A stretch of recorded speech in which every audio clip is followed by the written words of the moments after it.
கேட்காம இருப்பேனா? கேட்டனே, நல்லாதான் கேட்டனே.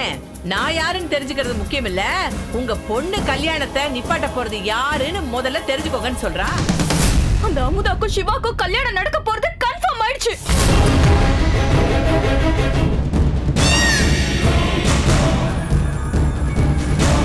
போறேன், இப்பவே போறேன். அந்த அமுதா கிட்ட போய் எல்லா உண்மையை நான் சொல்ல போறேன். ஒரு பொண்டாட்டியா புருஷனையும் ஒரு அம்மாவ மகளையும் பாவத்திலேருந்து காப்பாற்ற வேண்டிய எதுவுமே மாறல. எல்லாமே நீ நினைச்ச மாதிரியே நடக்க போகுது. ரஞ்சினி, ரஞ்சினி, சொல்லு. நானும் சிவாவும் பிரிய போறதில்ல. நீ நினைச்ச மாதிரியே நாங்க 2 பேரும் ஒண்ணு சேர போறோம். எல்லா பிரச்சனையும் சால்வ் ஆயிடுச்சு. நீ ஆசைப்பட்ட மாதிரியே எங்க கல்யாணம் நடக்க போகுது.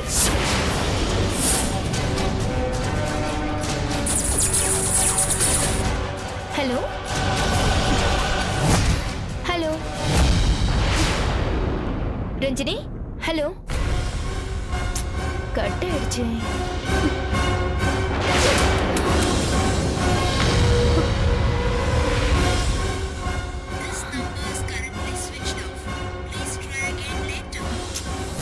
ஆஃப் ஆயிடுச்சு. சார்ஜ் போயிருக்கும். ரஞ்சினி இப்போ தாங்க முடியாத சந்தோஷத்துல இருப்பா.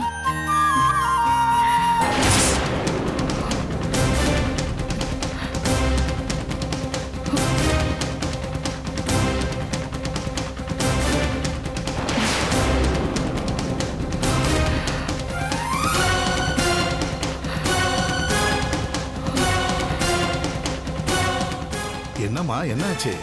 போச்சு, எல்லாம் போச்சு. அந்த அமுதாக்கும் சிவாக்கும் கல்யாணம் நடக்க போறது கன்ஃபார்ம் ஆயிடுச்சு.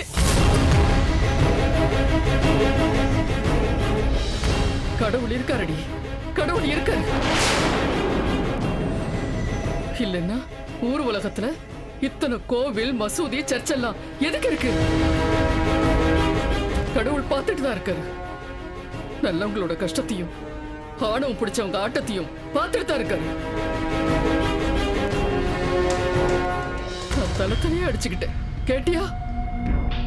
இப்பவும் ஒண்ணு கெட்டு போலடி. இனிமேல் அது உன் மனசை மாத்திக்க, நல்லவளா வாழற வழிய பாரு. போதும், நிறுத்துறியா? உன் அட்வைஸும் ஆறுதலும் எனக்கு தேவையில்லை. எனக்கு பிரிச்சதை சேர்க்கவும் தெரியும், சேர்த்ததை பிரிக்கவும் தெரியும். அப்படி உறுதியா இருமா. எங்க நீ மனசு உடைஞ்சு போயிடுவேன்னு பயந்தே போயிட்டேன். நான் உங்க பொண்ணுப்பா.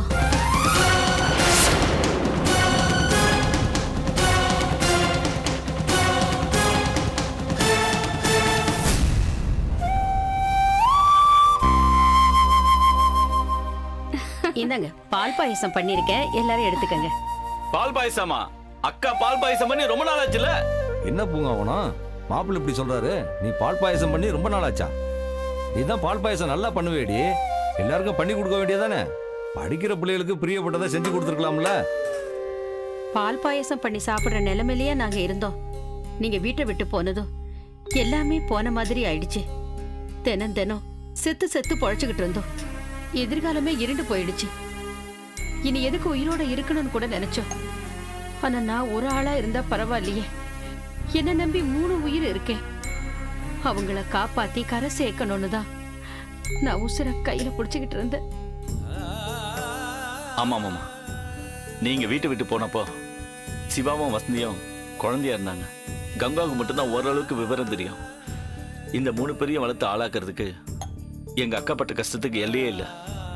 மாவு அரைக்கிறது, துணி தைக்கிறது, வீட்லயே மெழுகுவர்த்தி செஞ்சு வீடு வீடா கொடுக்கறது, அப்பளம் ஊறுகாய் போட்டு ஹோட்டலுங்களுக்கும் கடைங்களுக்கும் சப்ளை பண்றது, அப்புறம் குழந்தைங்களுக்கு டியூஷன் சொல்லி கொடுக்கறது.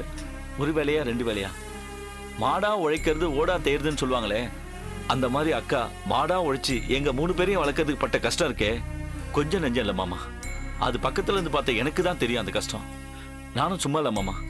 பேப்பர் போடுறது, பால் பாக்கெட் போடுறது, ஆட்டோ ஓட்டுறதுன்னு ஒரு வேலையும் விடாம எல்லா வேலையும் செஞ்சு கிடைச்ச வேலையெல்லாம் செஞ்சு முடிஞ்ச அளவுக்கு அக்காவுக்கு ஒத்தாசையை தான் மாமா நான் இருந்தேன். என்னைக்காவது ஒரு நாள் நீங்க திரும்பி வருவீங்கிற நம்பிக்கை எனக்கு இருந்துச்சு. அப்படி வந்து நின்னு என் குழந்தைங்க எங்கேன்னு கேட்கும்போது அவங்கள நான் எப்படி வளர்த்து ஆளாக்கி இருக்கேன்னு உங்ககிட்ட காட்டணும்னு எனக்குள்ள ஒரு வைராகியத்தை ஏற்படுத்திக்கிட்டு ராத்திரி பகல்னு பார்க்காம கஷ்டப்பட்டு உழைச்சேன். கங்காவுக்கு கல்யாணம் பண்ணி வச்சுட்டேன். சிவாவை ஒரு கம்ப்யூட்டர் என்ஜினியரா ஆக்கியிருக்கேன்.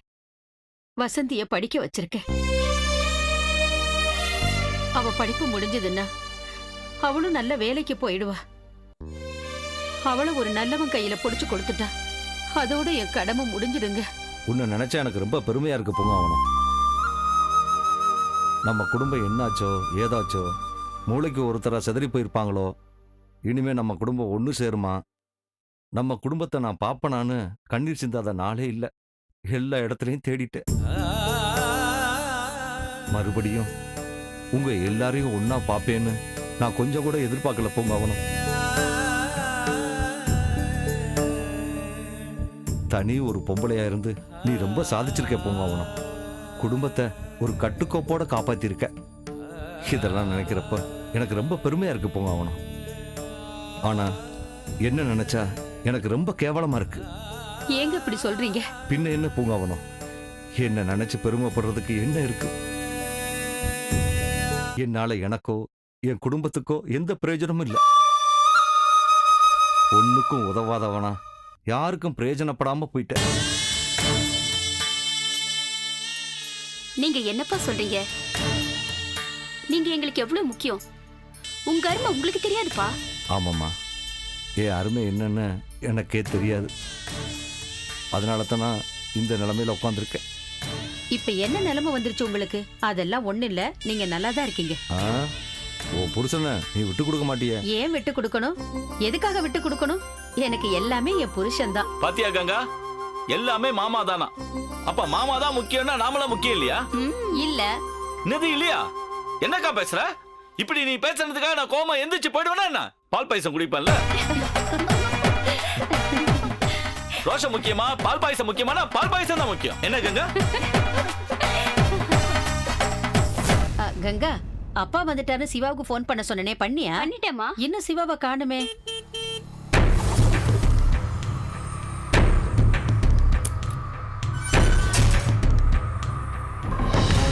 மாப்ள, அப்பா வந்துட்டாரு. சிவா, அப்பா வந்துட்டாருடா. சிவா, அப்பா வந்துட்டாரா? அண்ணே, அப்பா வந்துட்டாருண்ணே. சிவா, எதுக்கியா வந்த?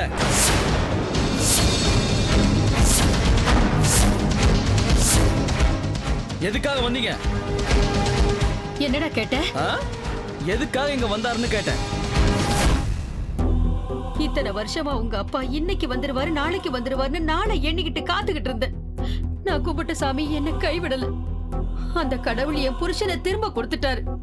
நான் அளவில்லாத சந்தோஷத்துல இருக்கிறேன். அப்பா திரும்ப வந்துட்டாரு.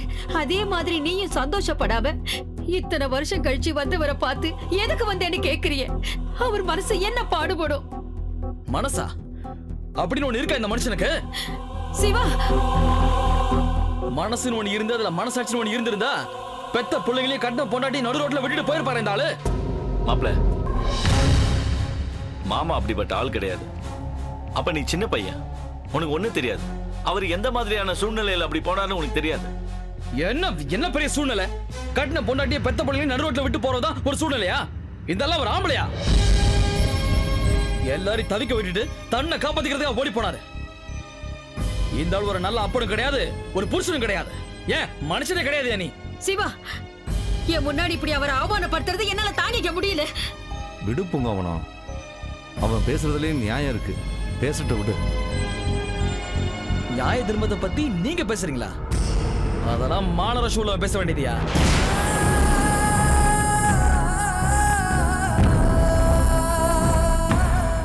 என் வயசு பசங்கள்லாம் அவங்க உங்க அப்பா கையை பிடிச்சிக்கிட்டு வண்டியில உட்காந்து போகும்போது சந்தோஷமா சிரிச்சிட்டு போறத பார்த்துட்டு நம்ம அப்பா ஒரு நாள் இப்படி நம்மளை கூட்டு போக மாட்டாரான்னு எவ்வளவு நாள் ஏங்கிருப்பேன் தெரியுமா?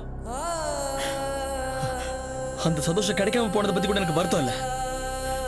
ஆனா எவ்வளவு வலி, எவ்வளவு வேதனை, எவ்வளவு அவமானம். தெருவில் விளையாட போனா அவங்க கூட சேர்ந்து விளையாடாதீங்க, அவங்க அப்பா விட்டுட்டு ஓடி போயிட்டாருன்னு மத்த பசங்களோட அம்மா எல்லாம் பேசுவாங்க. எனக்கு எவ்வளவு வேதனை இருந்துச்சு தெரியுமா? ஒரு சின்ன விஷயத்துக்கு கூட ஸ்கூல்ல சண்டை வந்தா உங்க அப்பா ஓடி போயிட்டாரமே. ஓடி போனவனோட மகன் தானே நீ என்ன எவ்வளவு கிண்டல் பண்ணிருக்காங்க. அப்ப எனக்கு அழுகழுகியா வரும். யாருக்காவது பொழுது போலன்னா கூட என்னை கூப்பிட்டு வச்சு, என்னடா உங்க அப்பா ஓடி போயிட்டாரமே, எங்க போனாரு யாரோட போனாருன்னு பேசி பேசி என்ன காயப்படுத்திருக்காங்க. ஒண்ணு இல்ல ரெண்டு இல்ல, காலேஜ் வேலைக்கு போன எல்லா இடத்துலயும் என்ன அவமானப்படுத்திருக்காங்க. யாருக்கு பதில் சொல்ல முடியாம அப்படியே தலை குனிஞ்சு அவமானப்பட்டு நின்று இருக்கேன். ஒரு கட்டத்துல பதில் சொல்ல முடியாம எங்க அப்பா செத்து போயிட்டாரு கூட சொல்லலாம் நினைச்சிருக்கேன். ஆனா எங்க அம்மா கழுத்துல இருக்கிற தாலியும் அவங்களோட மஞ்சள் குங்குமத்தை நினைச்சு பார்த்து அந்த அவமானத்தை அப்படியே தாங்கிப்பேன். எங்க அப்பா செத்து போயிட்டான்னு கூட ஒரு மகனால சொல்லிட முடியும். ஆனா எங்க அப்பா ஓடி போயிட்டான்னு எந்த மகனால சொல்ல முடியும்?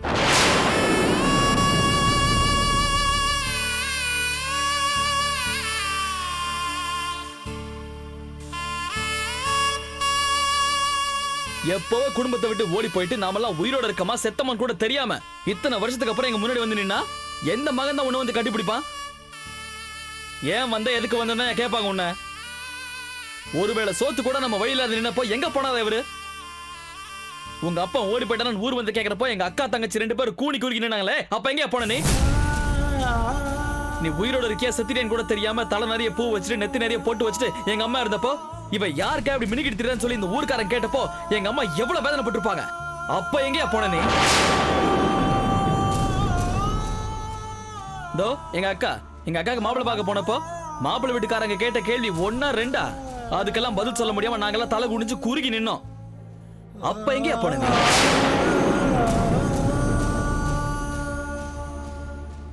உடம்புல நல்ல ரத்தமும் தெம்பும் இருக்கும்போது குடும்பத்து பக்கமே எட்டி பார்க்காத இவரு வீட்டையும் மறந்துட்டு உலகமே வீடுன்னு தெரிஞ்சவரு இப்ப மட்டும் எதுக்கு நம்மளை தேடி வந்தாரா? எல்லாம் ஆடி அடங்கினதுக்கு அப்புறம் பொண்டாட்டி பிள்ளைங்களா நல்ல நிலைமையில இருக்காங்க, அங்க போய் ஓட்டிக்கலான்னு வந்தாரா? இல்ல வயசான காலத்தை ஓட்டிக்கலான்னு வந்தாரா? நீங்க பாருமா, நீங்க வேணா நடந்ததெல்லாம் மறந்து இவரை ஏத்துக்கலாம். ஆனா எந்த காரணத்துக்கு கொண்டு இவரை நான் மனுஷனா கூட ஏத்துக்க மாட்டேன்.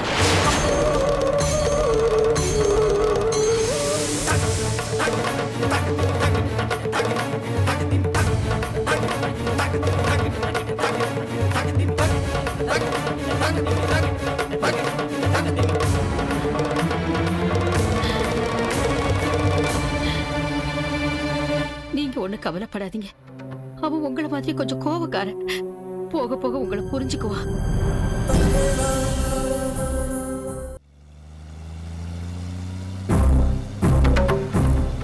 அம்மா எங்க போகணும்னு சொல்லவே இல்லைங்களே. நீங்க போங்க, நான் சொல்றேன். சரிம்மா.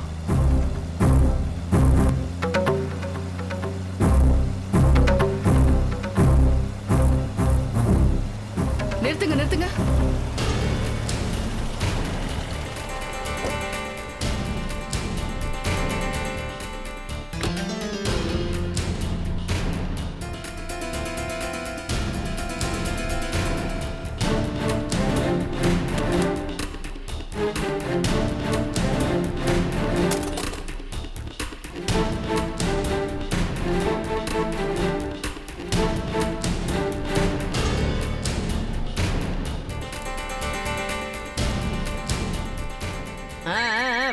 வரேன் அடிச்சுக்கிட்டே இருந்தா எப்படி?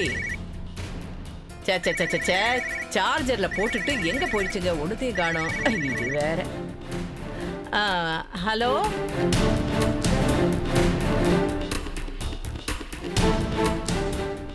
ஹலோ, யாருங்க? தங்கம் இருக்காங்களா? நான் தங்கம் தாங்க பேசுறேன். ஆமா, நீங்க யாரு? நான் யாருங்கிறது முக்கியம் இல்ல, ஆனா நான் சொல்ல போற விஷயம் ரொம்ப முக்கியமானது. என்ன சொல்றீங்க? நீங்க எங்க இருந்து பேசுறீங்க? உங்க நல்லதுக்காக தான் சொல்றேன். நான் சொல்ல போற விஷயத்தை மட்டும் தெரிஞ்சுக்கோங்க. ஏன் நல்லதுக்கா? சரிங்க, சொல்ல வந்ததை சீக்கிரமா சொல்லுங்க. ஐயோ, எனக்கு ஒரே படபடன்னு வருது, தலையெல்லாம் வேற சுத்துது. உங்க பொண்ணுக்கு கல்யாண ஏற்பாடு ஏதாவது நடக்குதா? ஆமாங்க, நடக்குது. என் மூத்த பொண்ணு அமுதாவுக்கு கல்யாணம் வச்சிருக்கோம். அதுக்கு என்னங்க இப்போ? நான் சொல்றத கொஞ்சம் கவனமா கேட்டுக்கோங்க. ஐயோ, நீங்க சொல்லுங்க, சொன்னாதானே கவனமா கேட்டுக்க முடியும். சொல்றேன் கேளுங்க. உங்களுக்கு வேண்டாதவங்க உங்களுக்கு வேண்டியவங்க மாதிரி நடிச்சு உங்க பொண்ணோட கல்யாணத்தை நிறுத்த பாக்குறாங்க. நீங்க கொஞ்சம் கவனமா இருந்துக்கோங்க. வேண்டாதவங்க வேண்டியவங்க மாதிரி நடிச்சு என் பொண்ணு கல்யாணத்தை நிப்பாட்ட பாக்குறாங்களா? நீங்க யாருங்க? உங்களுக்கு எப்படி இதெல்லாம் தெரியும்? உங்க பொண்ணு கல்யாணத்தை தடுத்து நிறுத்துறவங்களை யாருன்னு முதல்ல தெரிஞ்சுக்கோங்க. ஹலோ ஹலோ, ஐயோ யாருன்னு தெரியலையே, போன வேற வச்சிட்டியே. ஐயோ, இவ சொன்னது நம்பவும் முடியல, நம்பாம இருக்கவும் முடியல. பெருமாளே, இது என்னப்பா சோதனை? கடவுளே. என்னம்மா போனை கையில வச்சுட்டு இப்படி புலம்பிட்டு இருக்கீங்க? ஐயோ, அதை ஏமா கேக்குற? திடீர்னு ஒரு போன் வந்துச்சு, அதை எடுத்து பேசினா போன்லயே ஒருத்தி குண்டு போட்டுட்டா. ஐயோ, அவ சொன்ன விஷயம் என் தலையில அப்படியே இடி விழுந்த மாதிரி ஆயிடுச்சு. அப்படி என்னம்மா சொன்னாங்க போன்ல? யாரோ ஒரு மகராசி நல்லா இருக்கணும், டிமாவ நல்லா இருக்கணும். போனை போட்டுட்டு உங்க பொண்ணுக்கு கல்யாணம் வச்சிருக்கீங்கல்ல, ஆனா உங்களுக்கு வேண்டாதவங்க யாரோ வேண்டியவங்க மாதிரி நடிச்சு உங்க பொண்ணு கல்யாணத்தை நிப்பாட்ட போறாங்கன்னு சொல்றா. யார் பேசுறீங்க, எங்கன்னு பேசுறீங்கன்னு கேட்டீங்களா? கேட்காம இருப்பேனா? கேட்டனே, நல்லா தான் கேட்டனே. நான் யாருன்னு தெரிஞ்சுக்கிறது முக்கியம் இல்ல, உங்க பொண்ணு கல்யாணத்தை நிப்பாட்ட போறது யாருன்னு முதல்ல தெரிஞ்சுக்கோங்கன்னு சொல்றா. ஆனா அவ சொல்றதும் நியாயமா தானே இருக்கு. அவளை அவ மட்டும் யாருன்னு தெரிஞ்சது, நல்லா அவ மேல சாணியை கரைச்சு ஊத்தி தொடப்பக்கட்டையாலே அடிச்சு நல்லா கரும்புடி செம்பிளி குத்தி ஊர்வலமா ஏத்திர மாட்டா இந்த தங்கம். ஏய், பேரு தாண்டி தங்கம், ஆனா நான் இறங்கிட்டுன்னு வச்சுக்கே, நான் பக்கா தகர டப்பா. டப்பா அப்படியே டான்ஸ் ஆடிடும். யாரு நினைச்சிட்டு இருக்க நீ? இல்ல என்ன யார நீ நினைச்சிட்டு இருக்க? சரி, அவங்க போன் பண்ணதுக்கு அப்புறம் நீங்க திரும்ப கால் பண்ணி பாத்தீங்களா? எனக்கு தான் கையும் ஓடல காலும் ஓடலையே, இதுல என்ன கால் பண்றது? காலு இப்போ அந்த ரிசீவ் நம்பருக்கு கால் பண்ணி பார்த்தா அந்த போனை எங்க இருந்து பண்ணாங்கன்னு தெரிஞ்சிரும். இந்த அப்ப நீயே பண்ணுமா, நீயே பண்ணு. ஐயோ கடவுளே.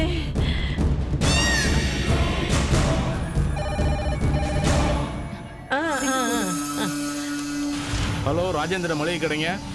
என்ன மளிகை கடையா? உங்களுக்கு என்ன வேணும்? இல்ல, உங்க நம்பர்ல இருந்து ஒரு கால் வந்துச்சு.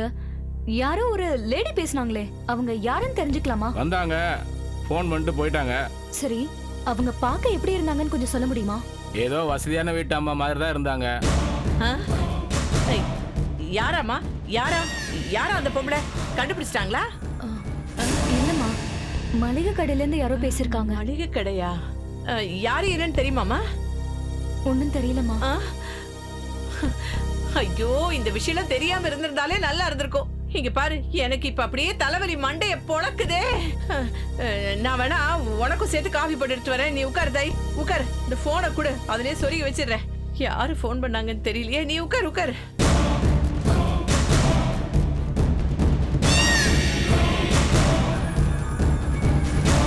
போறேன், இப்பவே போறேன்.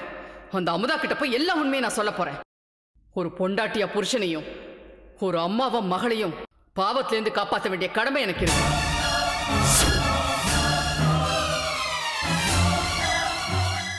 அமுதா வீட்டுக்கு போய் நீங்களும் இவளும் அவ கல்யாணத்தை நிறுத்தத்துக்கு என்னெல்லாம் பண்றீங்க, என்னெல்லாம் பண்ண போறீங்கிற அத்தனை உண்மையை நான் போய் சொல்ல போறேன்.